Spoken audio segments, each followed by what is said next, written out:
So we have a great, we had a great panel of speakers for this session. We had Dr. Emmy Graver, who talked about energy-based therapies in the treatment of acne and rosacea. And there's certainly been some interesting developments now that we have these 1726 nanometer lasers that can be a really useful potential treatment for patients with acne.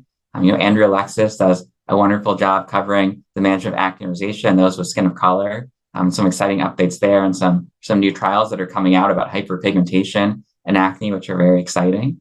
And then Dr. Julie Choi gives some great discussion about hormonal therapies and acne and rosacea, who needs lab monitoring, how we should approach using spironolactone. There's been a new trial from the UK, the SAPA study, that just came out, some exciting new data there. And then I talk about a variety of topics. I think an interesting one to highlight here is mood changes with Accutane, with isotretinoin, kind of continuing on our discussion earlier. There was a new meta-analysis that just came out looking at suicidality with isotretinoin.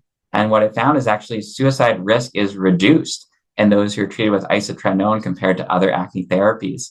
And I think along with the data we've seen about depression, other mood changes, it really highlights that on a population level, we do seem to see that isotretinoin is associated with reduced risk of these neuropsychiatric adverse events.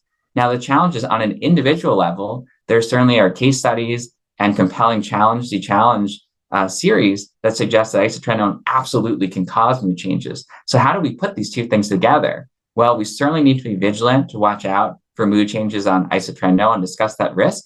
But when we think about what we expect, because it's such a good treatment for acne, and acne itself is associated with depression and suicidality, that our expectation is actually reduced risk of these because it's such a good acne treatment. So there's a lot of nuance to thinking about how to approach and think about mood changes with isotretinoin. Now we have some new data to add to that conversation.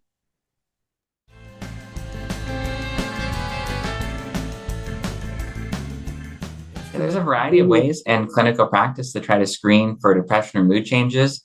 A relatively simple one to do that's been studied by some other groups is just to use the PHQ-2, which is just a 2-item screener. And then there's a longer one that you can give to people who screen positive with that. And that's a simple thing you could do while patients are in the waiting room or while they're getting roomed in your clinic.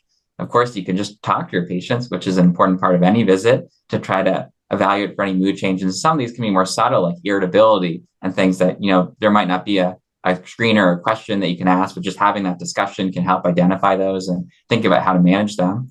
And then we use patient-reported outcomes routinely in our practice, things like the PHQ-2, like promise measures. So that's another way that one can do it, and one of the ways that we do it in our practice.